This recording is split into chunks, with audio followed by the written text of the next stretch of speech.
Our soul is the most powerful guidance system I think there is. We've got to turn inwards, and ultimately the fine-tuning answers and realizations all have to come from within. For someone that is struggling with cancer right now, what advice would you give to them? There's a lot of emphasis on the power of the mind for healing. There's also a limitation to the power of the mind. The will to live comes from the soul, and this is essential for healing.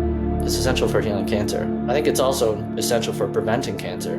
It's really become clear to me that most of humanity is not focused on real prevention of cancer, even though they think they are. From your experience, what is the root cause of cancer? Well, the root cause of cancer... Welcome, Paul. Thank you. Thanks for coming on today. I've been looking forward to this for ages. I know we tried to do it a while ago and then things got shifted, but we're here now. Yeah, no problem. Likewise, I was just appreciating some of your Instagram posts. Yeah, beautiful, beautiful. I've seen some of yours, and that's the reason I reached out, because some of your content is just, I feel, very aligned with some of the things that I feel and I talk to in my belief systems around, psychoeducation and emotional responses to things.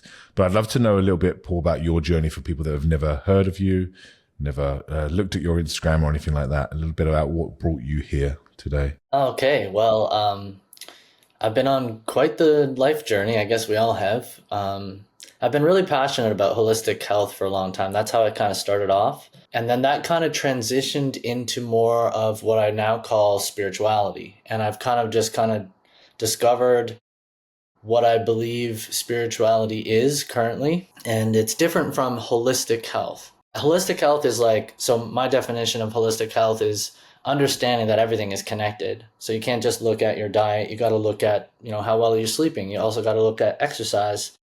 And you got to look at emotional things and mental things, the power of the mind and stuff like that. And over the years, it's transitioned into, now I have my own definition of spirituality, which I've learned painfully over time, through my own challenges, And what it is, and I always word it differently, but it's basically the devotion to seeing the part of ourself that is what Carl Jung would refer to as the shadow.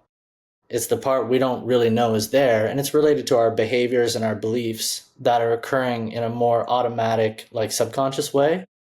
And that part of us, that shadow, is not in alignment with love and truth, and therefore it contributes to and attracts challenges into our life. So spirituality is reflecting on challenges and why we have attracted them. What is the part inside of us that's contributing to it? And my first awakening to that was years ago in my first significant relationship. And by the way, this is so important to me because I work with the root cause of cancer as my main focus. And as you obviously know, I'm explaining through a lot of experience that cancer is a psychoemotional thing. And, chronic stress really does carry over to our body, and it has an impact on our body. And we got to heal at that level to prevent cancer and also to reverse cancer if we have it. But my first huge stress in my life, I guess, there's lots, right? We all have them. But one big one for me was when I started going through challenges in my first relationship, which was a 15-year relationship. And in any kind of a challenge, typically there's two sides, right? And back at that level of consciousness I was not practicing spirituality. So I wasn't really looking deeply into my shadow. I wasn't thinking, I definitely have a shadow here because I'm in a challenge. I was thinking, I'm going to figure out what's wrong in my partner and help point it out to her only. So we broke down. And not to take full responsibility for the relationship breaking down, but our relationship of 15 years eventually came to an end. We had challenges for 3 years. We could not grow through them together. And a year later, I was in a new relationship, and I attracted a challenge that put me in the same position that my ex would have been in. And then I started to realize now through her eyes what she was experiencing. And then it occurred to me that I was actually judging her. And I was not seeing the part of myself. I think that was the beginning of the birth of spirituality for me, where I realized I have to see my shadow if I'm going to grow through challenges. So that's a big part of the work that I do now today. Like that makes up a big part of my courses and my training and how I help clients. I'm actually helping people look at what do they have to change. And I'm also, it's still important to understand what's going on inside the other person if you're in a relationship, if you're in a committed relationship or with your kids or with your parents or whatever. But there's got to be a really good balance there between seeing our shadow and the other person's shadow if we're really going to resolve challenges together. Yeah, thank you, Paul. Thank you for sharing that. So people come to you for the root cause of cancer and end up looking at their shadows, which is beautiful. Yeah. Right. Yeah. Well, Beautiful. we got to evolve as a human, right? And I think that's how we evolve. I used to be really focused on doing all the healthy things, get out, like throw your microwave away, don't eat natural flavors, on ingredient lists, and, refined sugars, not a good idea. Neither is too much caffeine, etc. Eat organic food, the all the physical stuff. I've really come to realize that you can be doing all that, but not be practicing spirituality. And therefore, when it comes to a relationship challenge, that can become really like a really big problem. You know, Relationships can end. Sometimes they're meant to end, but I mean, families get broken up. And this is the kind of stuff that leads to the stress, that takes a really big toll on our body and can cause cancer. So we got to learn like some tools here and how to grow in life. And none of those tools are provided by the school system. And this isn't really generally focused on in society. Spirituality, as is the way that I'm defining it. Yeah, completely. And Paul, what about when you had your 15-year relationship, you then went into your next relationship, you had that mirrored back to you, the same thing in your partner and your ex-partner was experiencing.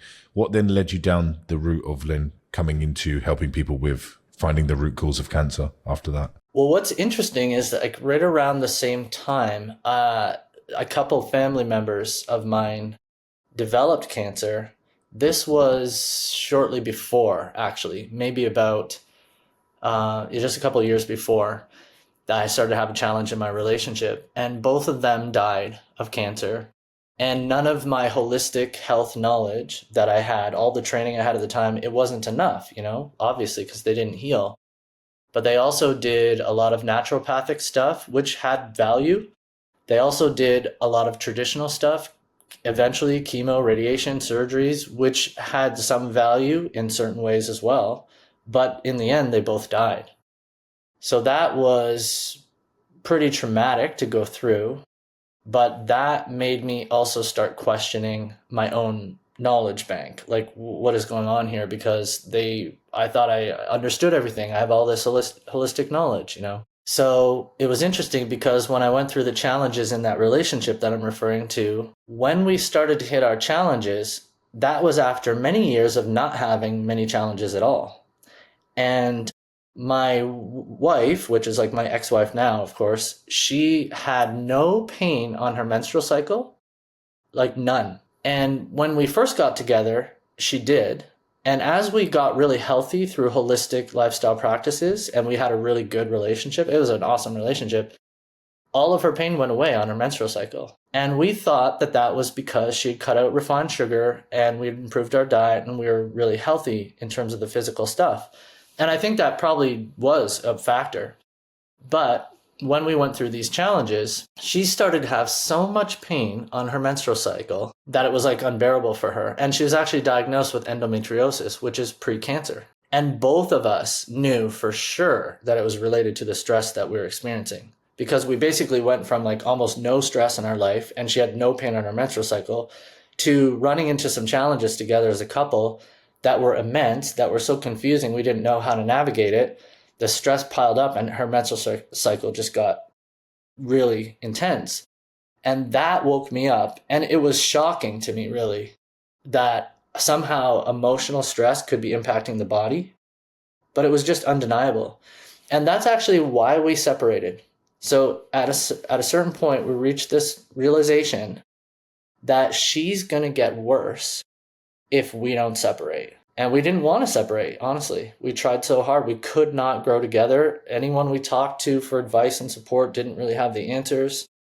And we ended up, our marriage ended. But she healed. when she got her own place and we were no longer together in this challenge, and we kind of like those energy cords started to dissolve, it was very painful. There's a lot of grieving, but all of her endometriosis symptoms just vanished. So that is another factor that launched me into the deeper stuff. Like, I got to understand emotions. I got to understand like the spiritual stuff, and I got to find out if there's tools out there, to grow through these things.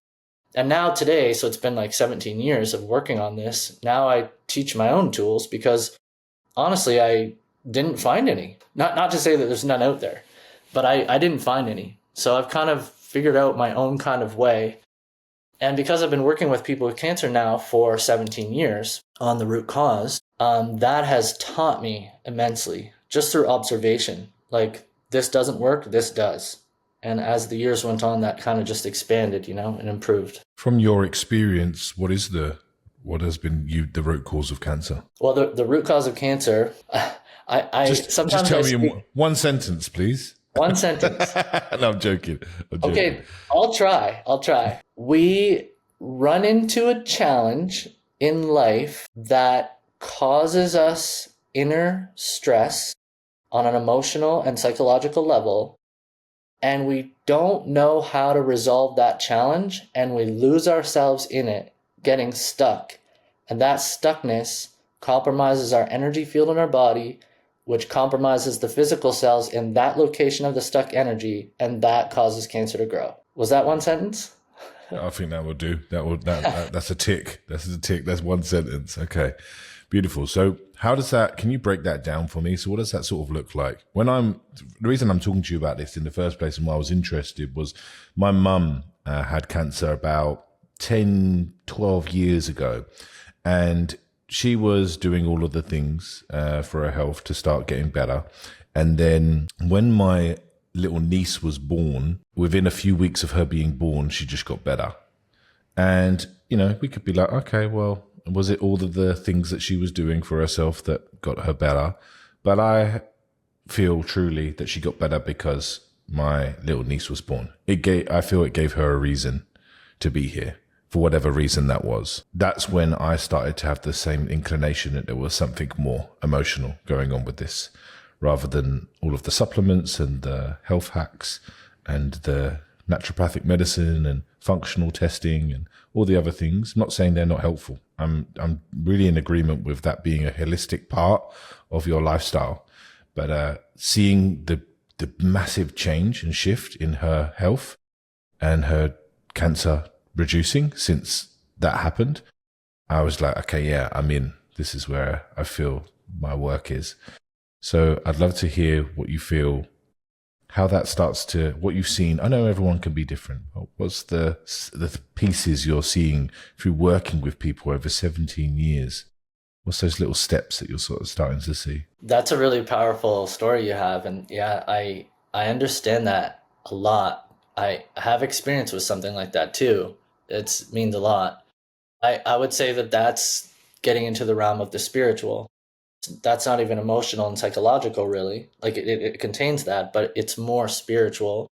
And how I would describe it is that your mom started to accumulate now or birth a will to live that was much greater than it was previously.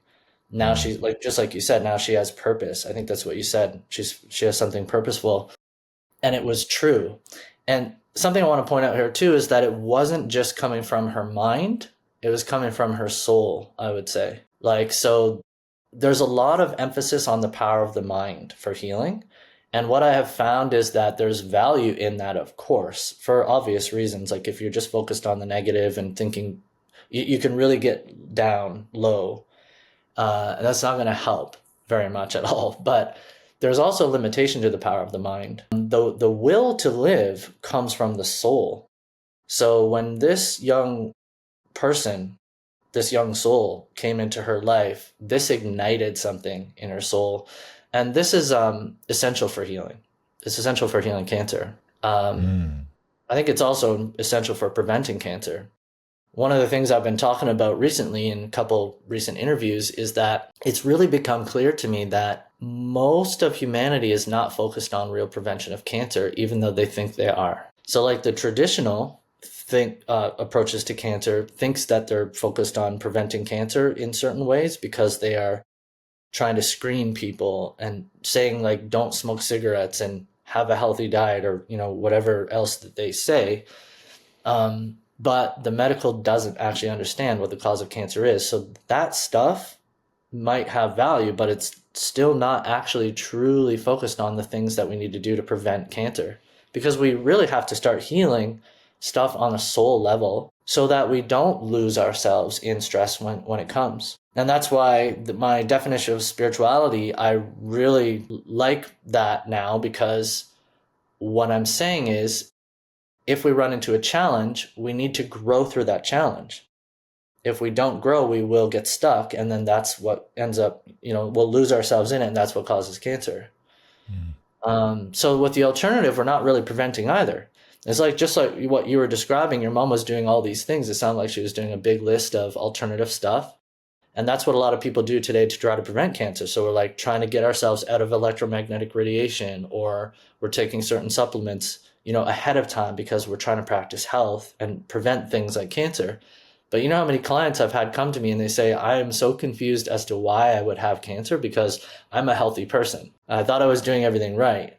That's because it's not that you can't prevent cancer like that, really. To prevent cancer, you got to understand the cause. If you don't understand the cause, then it's kind of like we're just guessing or even falsely believing that we're doing things that are going to prevent it. But like 1 in 2 people are developing cancer today, roughly. That's 50% of 8 billion people. That's a lot of cancer. And once you understand cancer, then you can understand heart disease as well and stroke. And it's really essentially the same cause. So if you incorporate stroke and heart disease in, then you start to realize humanity has a massive spiritual challenge at hand, because stress is something that is preventable, sort of. Like, not entirely. Like, life, of course, is going to have stress in it. So I guess I should say chronic stress that isn't leading to positive change. This is preventable. And to a certain degree, a lot of stress is preventable as well. Like if I have a temper, let's say I lose control in certain challenges, and I practice spirituality, I can get to the bottom of that temper and that loss of control of myself when I'm in challenges, so that doesn't really happen anymore. And therefore, I've eliminated that source of stress in my life. Now I've actually prevented something from happening on a symptom level in myself or even in my relationships with others. But the thing is, I've had a lot of clients too. Recently, it was really profound. Someone I worked with who's actually just given me a testimonial because her cancer symptoms have reversed. And we're just about to release this testimonial as well, along with some others. Like, some big things are happening. But the one thing that we resolved was unresolved for her for 20 years. So she had this huge, huge thing, and she was in therapy for 20 years, and that had bothered her entire life. And when she started work with me, we realized this was part of what contributed to her cancer, and we resolved that in one session. And the reason I'm just saying that is because a lot of the problems in society are also originating from the system, from the setup itself. Like, society's already designed in a way that is going to be probably more likely to lead you down a path of developing symptoms or cancer than not. To say it a different way, if you're born today, you're being born into a society that has a lot of things that are going on that are not good for us, all of us, in many ways.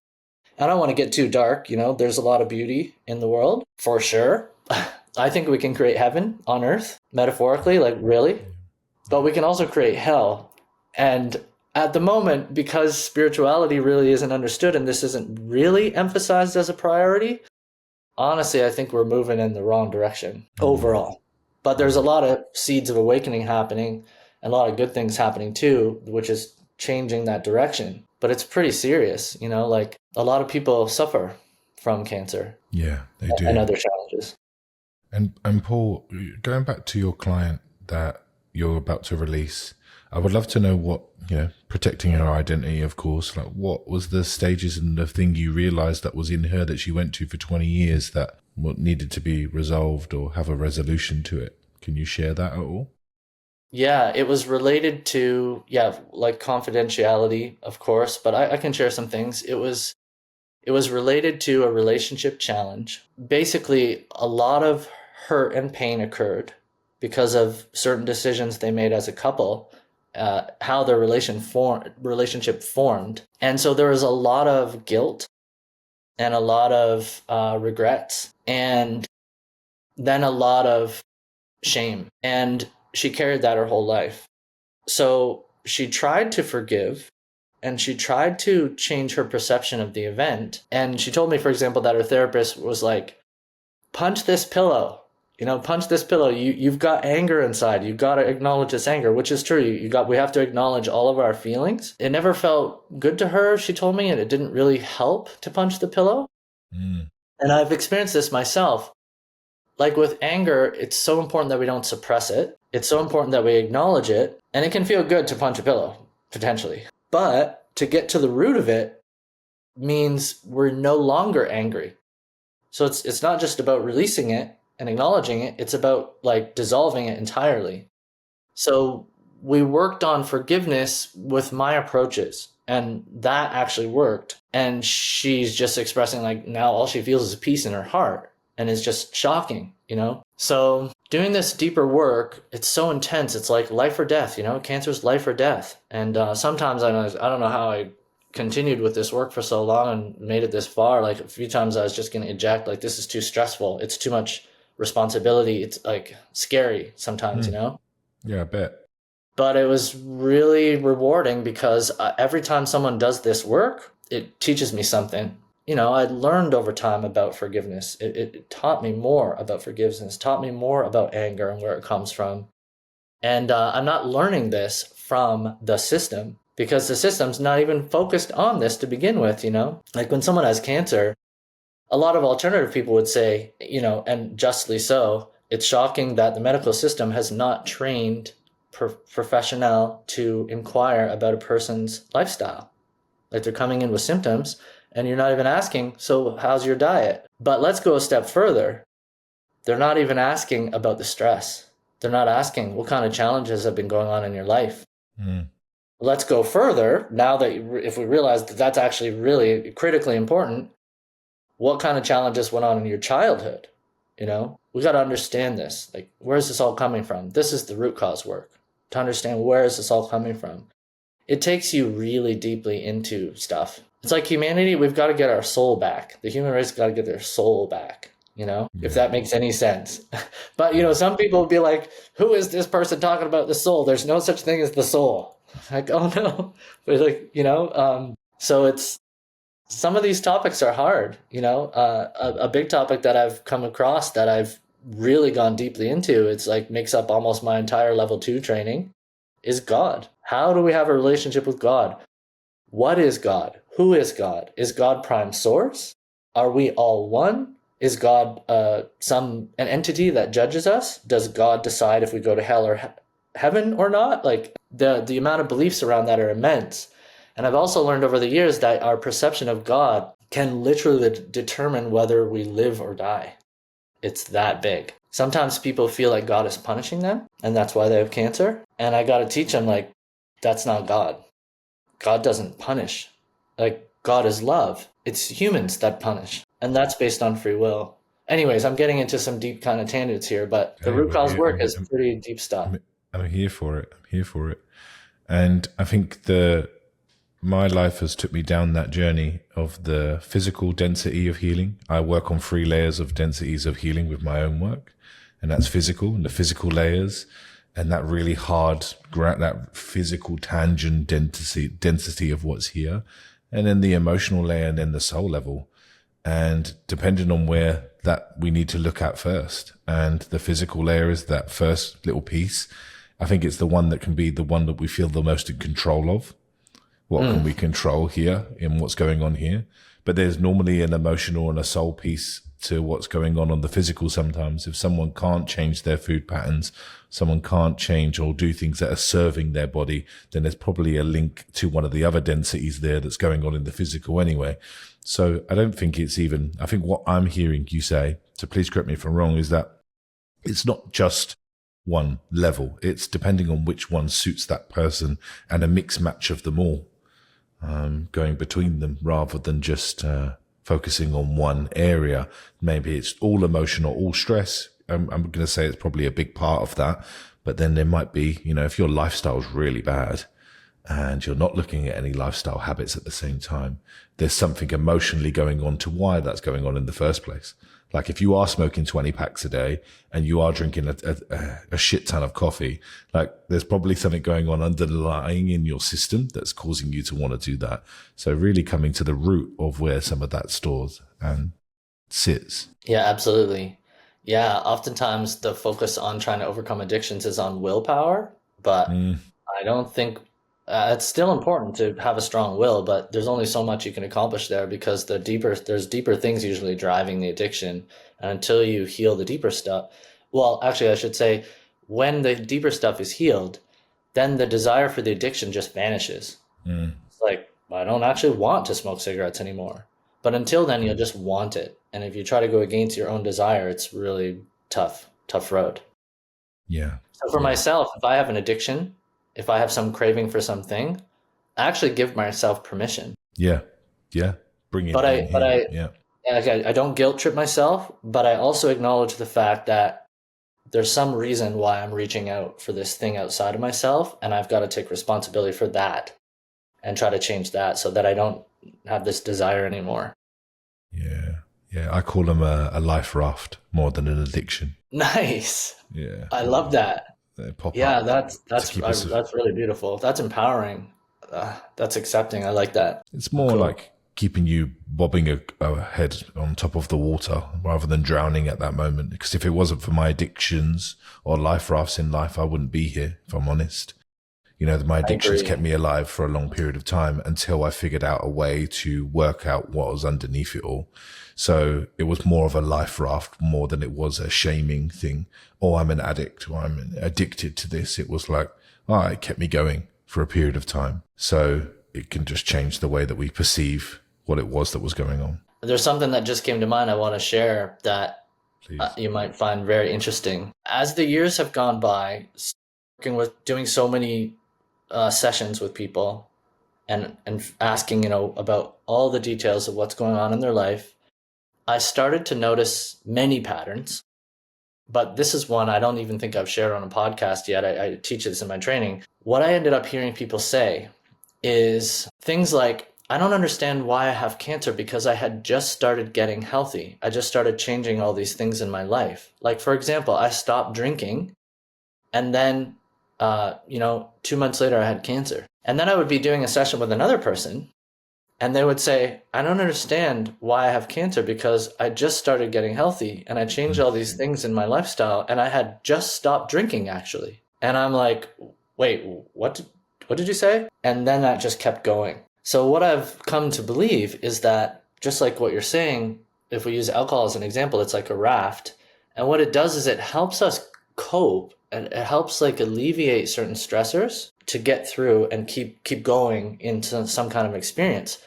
If you cut it out without resolving the actual root cause of the challenge of the experience, then if you don't have an addiction to rely on, there's only one other way that you can continue. That is to just suppress. And when we suppress, that really locks up our energy field, which is what causes cancer. So it's ironic to me with the work that I do, after observing that and just sharing what I just shared, recently I see there's these studies being released. Oh, alcohol has been shown to be associated with cancer. And like, that's not what I see when I do the root cause work. In fact, I see the opposite. Now, I'm not saying if someone has cancer, they should just go start drinking alcohol. Like, we got to resolve what's going on. But what I am saying is that both alcohol and suppression are ways of coping. And if you cut one out, then you just got to use the other if you haven't really resolved the thing. Yeah, for sure, Paul. And some of the things that I've noticed with my own addictions was as one, the game whack-a-mole in the fair, you pop one down, another one pops up. And it's like, if you're trying to willpower and white knuckle yourself through addiction or life rafting, then when you pop one down, another one pops up. So if you quit smoking, boop, maybe it's food.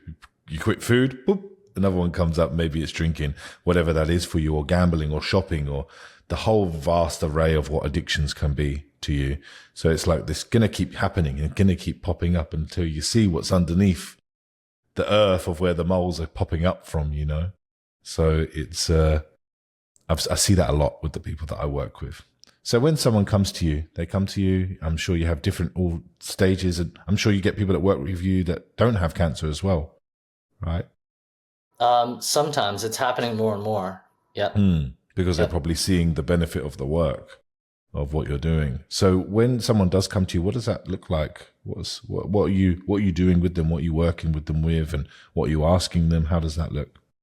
I know you're doing more training now, but Yeah, I do the two things. One is the courses just for personal development, prevention, and also, helping grow through life challenges. And if you want to become certified as a root cause practitioner, then you can take my courses, right? But then the other thing I do is one-on-one work with people. And if I do that, there's just two things in general that I do. One is the root cause assessment, and I sit down and, well, it's over Zoom, but we talk for 2.5, 3 hours. And I have a whole system that I go through of evaluating to narrow down the root cause and understand what's going on in the shadow and what basically needs to change and why, and what has led to the symptoms in the body. And then from there, I have a course. It's called the Accelerated Self-Healing Course. And the reason I create, and I refer my clients to that. And then if they want to do more sessions, they can, but usually people don't because there's a lot accomplished and there's just the one session.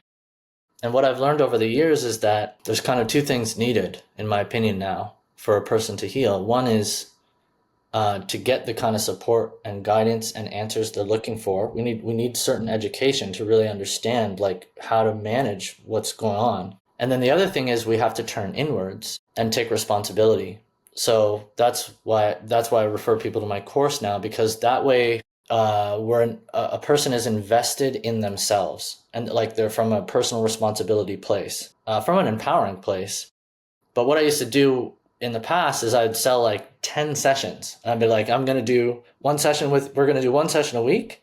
Not to say that that's a bad idea, but just what I found is that then too much energy is going outside of them into the outside still, trying to find the answers and find the solutions. And honestly, our soul is the most powerful guidance system I think there is. We've got to turn inwards, and ultimately the fine-tuning answers and realizations all have to come from within.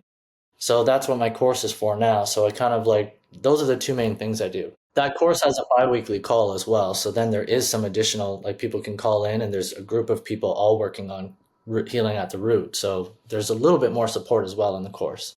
Wonderful. Sounds extremely valuable. For someone that is struggling with cancer right now, what advice would you give to them? Without doing coaching with me, like just as general advice, you mean? That's what you mean, Yeah, right? general advice, yeah. Yeah. Slow everything down dramatically, like really. And that's one of the hardest things for people, like what I just said. But just slow everything down almost to a standstill and then start spending time with yourself. Like go for a walk, a long one. Maybe go for a walk every day. Just be with yourself. You got to come home to yourself, home to your soul. Got to get out of your head, because a lot of the challenges that we're in involves our head. Because when we get into a fight or flight response, we go to our head to try to solve problems. We got to think, like, how do I solve this problem? But what that does is it disconnects us from our feelings usually, and it disconnects us from our soul. And that's one of the reasons we're even in the challenge. So we have to slow down. But what usually happens is the opposite, because of all kinds of belief systems and pressure from society and a lot of fear. Like cancer is a really scary thing to have a diagnosis of. And so what people usually do is they get busy. They get like doing this and doing that and researching and trying to do like all these protocols and all this stuff. And there's a lot of pressure often, whether it's from the medical or whether it's from the alternative about what you should and shouldn't do. And my honest advice after 17 years of root cause work is slow down. Do less. Yeah. Yeah. And then you'll start realizing, oh my God, I have certain feelings going on inside me. And then you can start getting the guidance of your soul, actually. So as the slowing down happens, we can start to feel. And as the feeling starts to come up and through, then when we start to feel, what do we do? What people have never slowed down before. Some of these people may have never slowed down, and these feelings are all coming up and they don't know what to do with them. Do you have any advice for them there? Well, that's the other part is I don't want to say a person can't heal on their own, because some people have. It's possible. Realistically, I think oftentimes people need some support and some guidance. So when you slow down and start to turn inwards, then it's really helpful to have some tools and some guidance on that process. So then I would just say, probably do my course. Like I teach a 15-step process course, or inside my course, I mean. And it's a journaling process where you go through a structured process with specific questions that I teach about. Like one of them is related to forgiveness, one of them is related to love, self-love, and so on. And by understanding these steps and going through in a structured way after you've slowed down and really connected, this helps you connect to the emotions and transform them and actually start making positive change in the situation that you're in. So that's kind of my advice there. Like, we really probably need to have some tools as well. But even without that, my first thing was, I was saying slow everything down. I didn't say stay in the patterns and reality that you're in. I said go for a walk. And the reason I said that is because that gets you out of everything that you're in a big way, because you're just alone now. And what's really beautiful is if you're in nature too, walking barefoot or whatever alongside a river. And then you're with your soul and you're with your feelings in kind of like a safe place. And that allows some progress to be made. But if you just stay in the same reality, you're probably going to get worse. Have you had what's some of the biggest things you've seen with clients, the biggest shifts you've seen yourself in practice? I have seen, you'd be surprised at how fast the body can heal. It's really shocking. Our body is designed to heal. It knows how to heal. When we release, so first of all, releasing what is stuck in our energy field, that's going to vary because every situation is so different. It could take weeks or months of like working on like what is going on and like what do I need to do, and then finally you have this breakthrough. Or it can take a day. Like, it happens like that. And if you have that, like, once that happens, the stuck energy is released.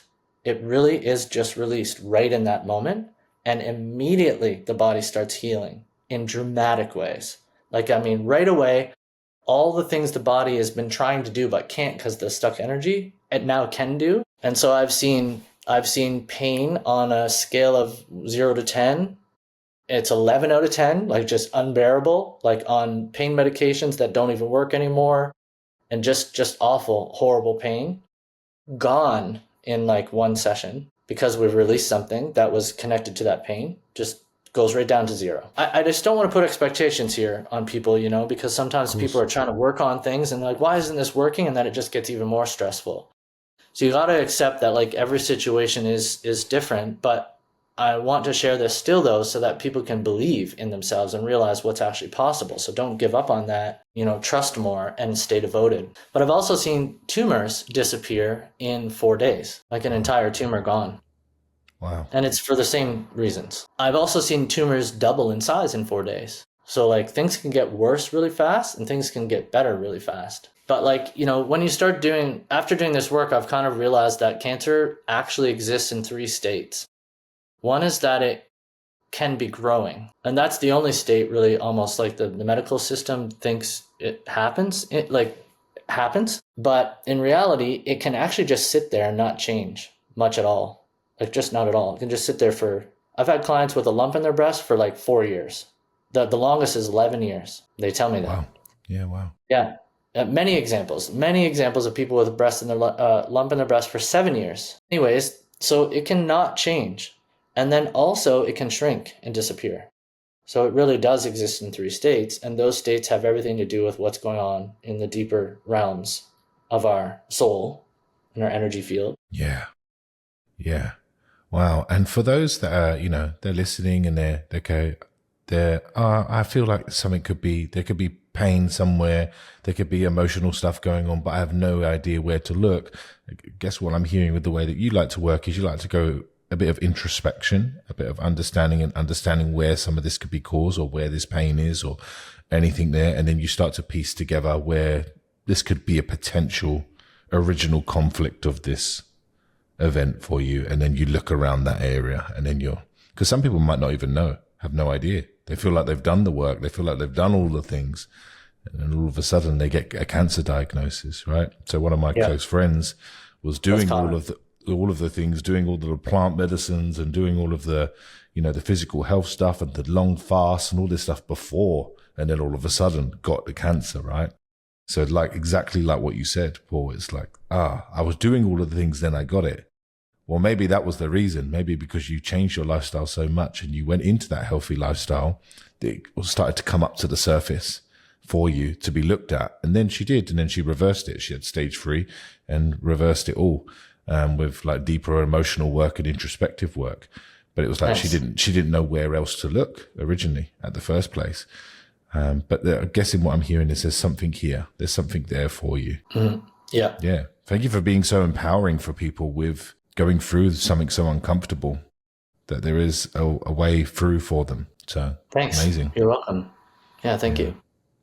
Paul, I'd love to find out where people can connect with you and learn more about your work and everything like that, if you want to leave that for people here. Okay, thanks. Yeah. Well, my website is rootcauseinstitute.com. And so everything's there. There's basically 2 paths to take. There's the courses, which is level 1 and level 2. And then there's one-on-one help. So coaching and the accelerated self-healing course. And the same for social media? With social media, we have Instagram. We're so busy that we hardly make posts, but at some point we're going to make more. But yeah, our Instagram, I think, is the Root Cause Institute, because there's a couple different root cause kind of things out there. So yeah, I think there's a few. Yeah. So are you guys doing YouTube yet or anything like that, Paul? No, not yet. No time. I feel like that's your place.